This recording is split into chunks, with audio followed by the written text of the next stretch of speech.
rush through the end. Okay, so the other one is reflection today. So reflection, still in isometry, meaning that whatever you start with, you better end up with in terms of the size and shape. These are your mirror images. You're just taking something and flipping it over a line. And that's it. There are going to be patterns to the ones that we use. I'm going to give you kind of a set of directions on how to do these ones with the vertical and horizontal lines. There's going to be a couple that are diagonal, but for the most part, the diagonal ones are going to have rules with them, just like that chart that was up there. With reflections, one thing to note is when you're doing an object with multiple points, or even like a single point, the way reflections work is since this line cuts the distance between the image and the pre-image in half, this point here, where that line is passing through, is always going to be the midpoint of that segment. So the way you're going to work with this is you're going to be finding like a length here, and then copying that length to the opposite side to create a new point. So that when you look at it, like this length here should be the same as this length.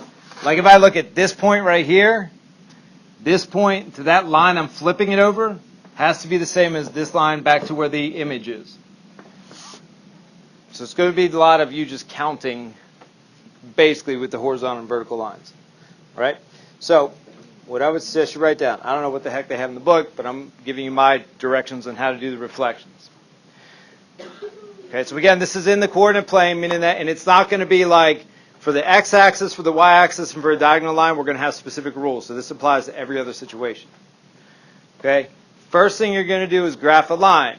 Keeping in mind things like if it says the line x equals 3, that's a vertical line through the value 3 on the x-axis. Y equals some number is always a horizontal line. You got to be able to graph those first, because if you graph that wrong, your whole reflection is going to be wrong. Sure. Okay? Is it? All right.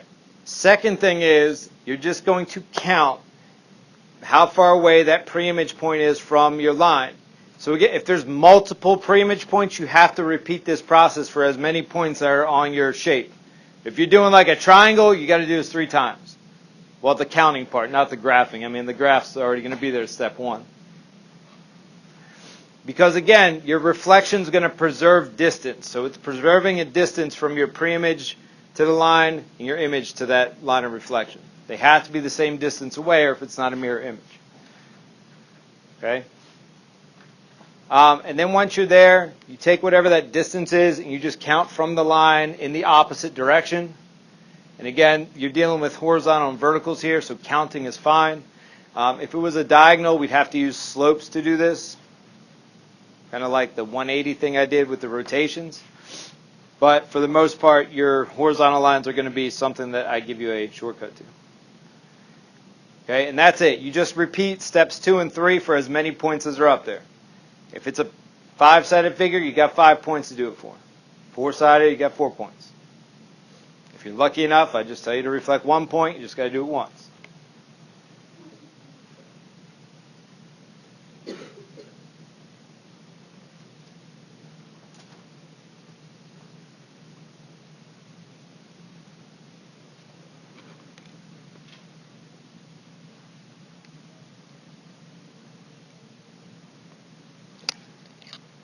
Can I go past this?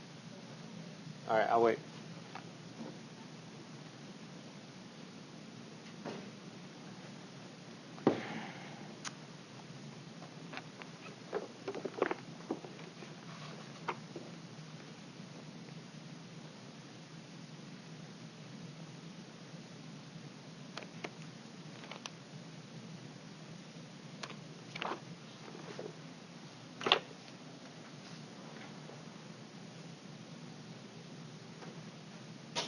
All right, can I go on yet? We good? Yes, no? No? All right.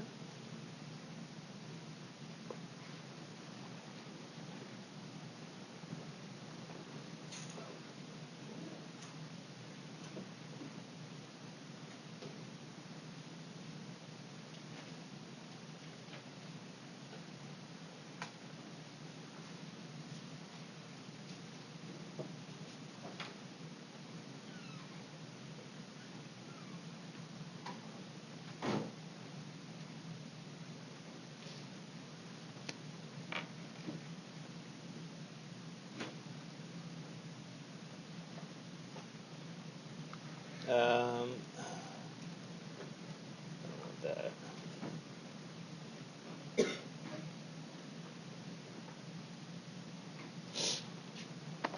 Here, I'll just do one. I know those are saying true or false, but I use them for an example. We'll do, I don't know, what do you want? 4, 5, 6, or 7? 3. It's not an option. 6? All right.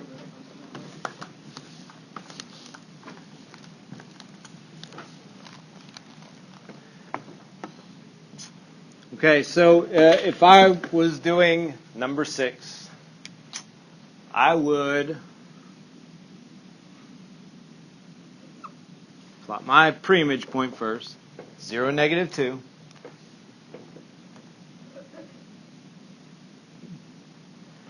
Okay, then I would graph the line I want it to be reflected in, so the one I'm going to flip it over.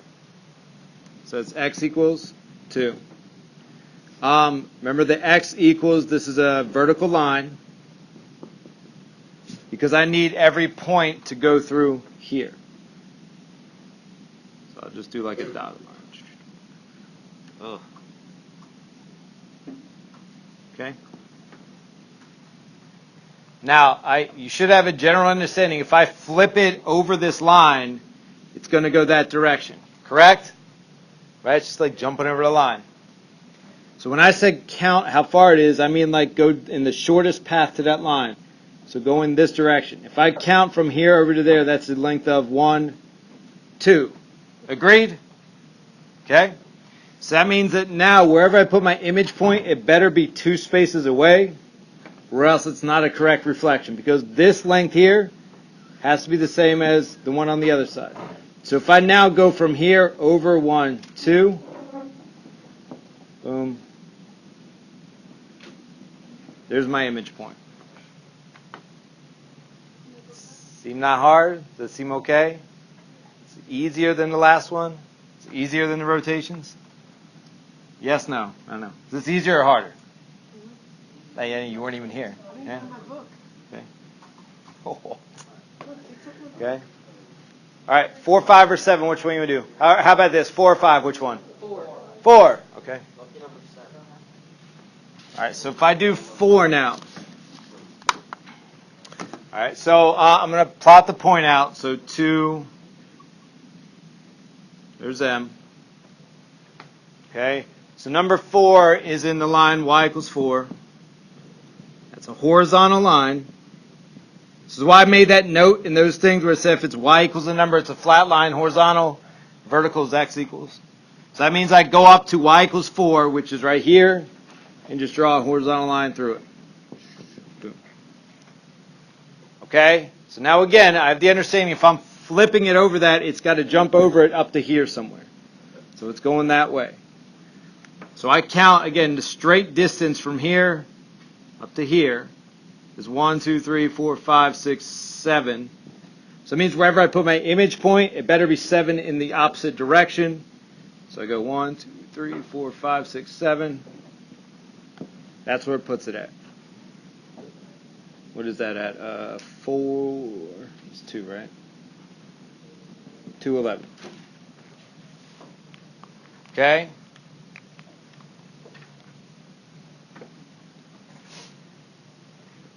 If you're fancy enough, you can figure out how to do this without graphing by just doing some like subtraction.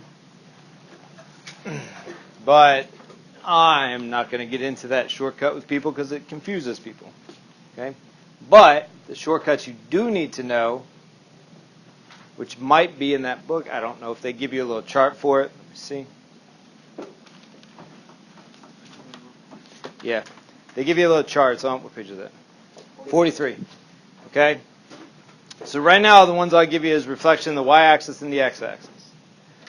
Okay? So if you flip something over the y-axis, so that's the vertical line, all that's happening is the level of it's not changing. So the y-coordinate doesn't change because you're not moving it up or down. But the x-coordinate is changing from like a positive quadrant to a -1 or vice versa. So all you do is you change the sign of the first coordinate. All right? For the x-axis, It should be x negative y. So again, if it's in the x-axis, it's not moving horizontally at all. It's just moving vertically. So you don't mess with the x-coordinate, the original one. All you do is you change the sign of the y. Okay. And then the other one that I put there is that. If you flip it in the line y equals x. All right, so we'll start with point A. We'll say it's, I don't know, 4 or 2 or something like that. Okay? And then I'm going to reflect this in y equals x. All right, so what this is, that line y equals x, it's in slope-intercept form. There's no plus b here, it's plus 0. So that means that this has to start here. The y-intercept is 0. And since it's 1x, right, that means my slope is 1. So that the line y equals x is the line that goes through the origin and has the slope of 1. So to the right 1, up 1, on and on forever. Boom. Okay? Negative x would be the same thing, just perpendicular to it. So it would be going through the intercept, the 0, 0 for the y-intercept, and then having a slope of negative 1, so it would be going that way. So the y equals negative x is a diagonal line going that direction. All right, so my point is 4, 2. Okay? Now, again, you've got a rule for this. If we didn't have a rule for this, the way you would have to work it is you would do a line either horizontally or vertically to where you hit it. Measure that. So like if I drew a vertical line until I collided with the line of reflection, it would go for a length of 2. And then you would flip-flop the direction. So like if I went vertical, my next one would go horizontal. Boom. That would be your reflection.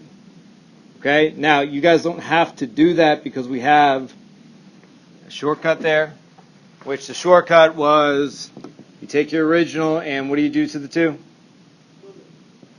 You just flip it. So if I start at 4, 2, that means I'm going to end up at 2, 4. Okay? So I just take that, flip-flop the 2, so 2, 4 would be my A prime.